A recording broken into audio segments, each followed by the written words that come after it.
नमस्कार विद्यार्थी मित्रांनो, आजपासून आपण ग्रामसेवकचे तांत्रिक प्रश्न याची सिरीज सुरू करणार आहोत.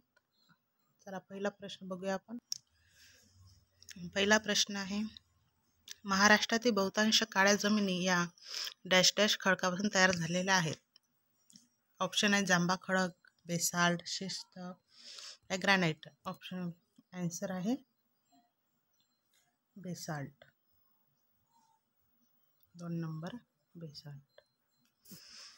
दुसरा प्रश्न, कडधान्य व तेलवर्गीय पिकात प्रथिने व तेलाचे प्रमाण वाढविण्यासाठी डॅश डॅश अन्नद्रव्याची गरज असते. कोणत्या? गंधक, पालाश, जस्त, लोह. आन्सर आहे गंधक. प्रश्न 3 नंबर, कोरडवाहू शेती व्यवस्थापन प्रणालीत खालीलपैकी रिकामी जागा बाबीचा वापर करतात. ऑप्शन आहे आंतरपीक पद्धत, जमिनीची बंदिस्ती, समपातळीत मशागत आणि वरील सर्व. त्याचं राईट आन्सर आहे वरील सर्व. म्हणजे तिन्ही ऑप्शन आपले बरोबर आहेत. प्रश्न 4, वसंतराव नाईक मराठवाडा कृषी विद्यापीठाने विकसित केलेली परभणी साईनाथ ही कोणत्या पिकाचं संकरित वाण आहे? बाजरी, ज्वारी, मका, हरभरा. आपलं राईट आन्सर काय येणार?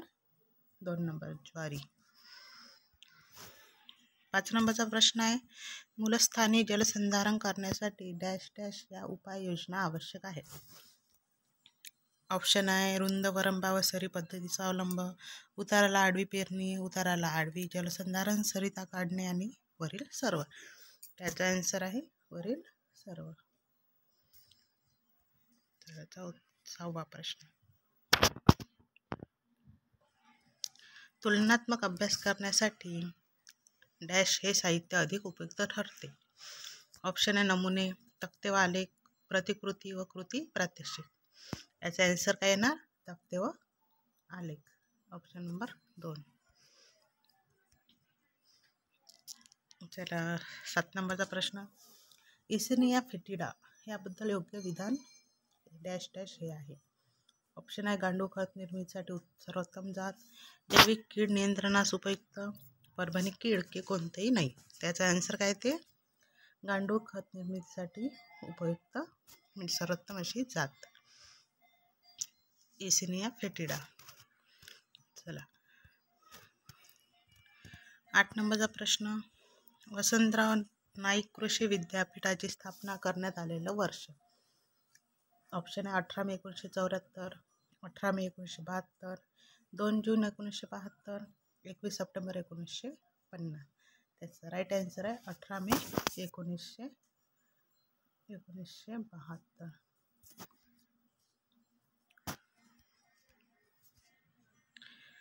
9वा प्रश्न, कृषी दिन. कृषी दिन कोणत्या तारखेला असतो? आन्सर सर्वांना माहीत असेलच, 1 जुलै.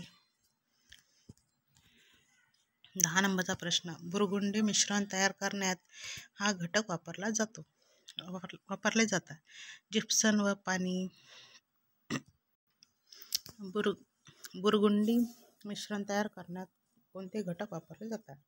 ऑप्शन आहे जिप्सम व पाणी, मोरचूद व पाणी, मोरचूद, सोडियम कार्बोनेट व पाणी की कार्बोनेट. त्याचं राईट आन्सर येते मोरचूद, सोडियम कार्बोनेट आणि पाणी. 11 नंबरचा प्रश्न, सिंचन पद्धतीचा उपयोग केल्यास बाष्पीभवन जास्त होते. कोणती सिंचन पद्धत? सारा पद्धत. हे सर्वांनाच माहीत आहे, सारा पद्धत. 12 नंबरचा प्रश्न, शेतपातळीवर बाष्पीभवन मोजण्यासाठी उपकरण वापरतात. कोणते? ऑप्शन आहे लायसिमीटर, फोटोमीटर, थर्मामीटर, होलाच. आन्सर आहे त्याचं लायसिमीटर. 13 नंबरचा प्रश्न, पाणलोट क्षेत्रात बागायती फळपिके घेण्यासाठी जमीन समतल करतात त्याला मजगीकरण म्हणतात. मजगीकरणालाच काय म्हणतात? फ्लूटमा फॉर्म टेरेसिंग, स्टॅगर्स्टेटेड बेंच टेरेसिंग की ढालीचे बाग. तर बेंच टेरेसिंग असं म्हणतात. Option number 3 bench terracing. 14 नंबरचा प्रश्न, नॉर्वेजियन कुडो या अवजाराने कोणतं काम करतात? बांध घालणं, सरी पाडणं, पेरणी करणं की ढेकळे फोडून चुरा करणे. ऑप्शन नंबर याचा काय ते आन्सर 4. आन्सर नंबर 4 ढेकळे फोडून चुरा करणे. 15 नंबरचा प्रश्न, ज्यावेळी एकूण सरासरी उत्पादन महत्तम असते त्यावेळी सीमांत उत्पादन स्थिर असते. Option number 2.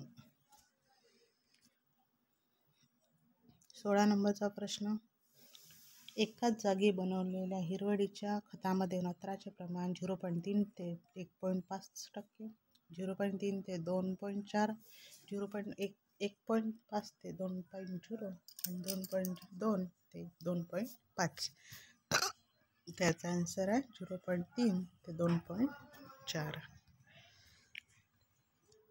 17 नंबरचा प्रश्न आहे, 1 लिटर पाणी म्हणजे 1 क्युबिक मीटर, 1 क्युबिक डेसिमीटर ते 10 क्युबिक डेसिमीटर. त्याचा आन्सर येते आन्सर नंबर 2 1 क्युबिक डेसिमीटर. 18 नंबरचा प्रश्न आहे, बॉम्बे इरिगेशन ॲक्ट म्हणजे सिंचन विषयक पहिला कायदा कधी पारित झाला. ऑप्शन आहे 1870, 1879, 1872 की 1877. त्याचा आन्सर आहे 1879. नेक्स्ट, ट्युनिका ग्रॅनाटम हे कशाचं शास्त्रीय नाव आहे. फणस, पेरू, डाळिंब, मोसंबी. आन्सर आहे डाळिंब. नेक्स्ट, केळी पिकावर जीवाणू संसर्गाने झालेला रोग. ऑप्शन पर्णपुच्छ, पोंगासह, पनामा म्हणजे मर की भुरी. तर केळी याच्या जीवाणूमुळे झालेला रोग कोणता आहे ते पोंगासळ. Option number 2. चला तर आज आपली पहिली सिरीज ग्रामसेवकच्या तांत्रिक प्रश्नांची पहिली सिरीज आज आपली कंप्लीट झाली. दुसऱ्या सिरीज लवकरच घेऊन येऊ. तोपर्यंत तुम्ही चॅनलला लाईक सबस्क्राईब करा म्हणजे तुम्हाला नवीन व्हिडिओ पाहायला मिळतील.